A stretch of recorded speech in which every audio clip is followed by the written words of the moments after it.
padre si lamenta da una vita, avevo un'occasione, l'ho perduta. Mi dice dai beato te, prendevano anche me. È stata colpa mia, non dovevo aprire la macelleria. Io qui ci son finito per amore, ma ora che son solo mi ha lasciato. Navi di banane, tonno surgelato, ma meno male, almeno son finiti i sacchi da un quintale. In stiva c'è poco da scherzare, qualcuno si affaccia al boccaporto e Lucio è morto, schiacciato come un gatto. Lucio è morto.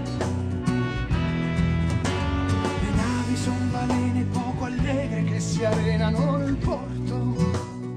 Io credo che il senso vero della comunicazione, comunque di un testo, di una musica, di un'interpretazione, sia la sincerità. Quello che uccide un testo, una musica, un'interpretazione, è la voglia di dover per forza gratificare un ego che credo a volte debba essere relegato ad altri ambienti, non a una manifestazione spontanea come quello che è comunque una manifestazione di canto.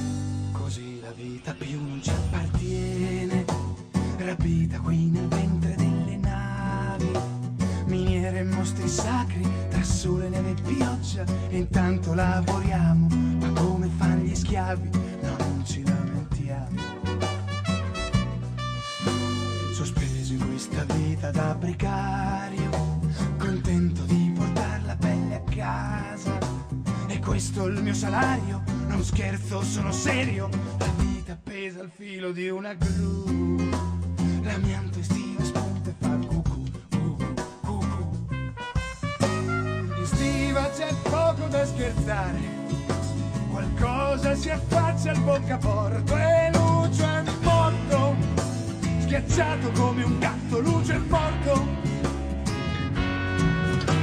Le navi son balene poco allegre che si arenano nel porto, ma ancora non ci credo che sei morto, schiacciato come un gatto. Tu sei morto. Una canzone è un triangolo equilatero, deve essere forse una questione di equilibrio, una buona interpretazione, un buon testo e una buona musica. Io credo che forse questo equilibrio venga meno quando ci sia troppa voglia di stupire. Credo che quello che può uccidere una canzone e quello che può uccidere un testo è sicuramente la voglia di esagerare. Ma Lucio è morto, schiacciato come un gatto. Lucio è morto. Ricordo che diceva: le navi son balene poco allegre, un po' paura qui nel porto.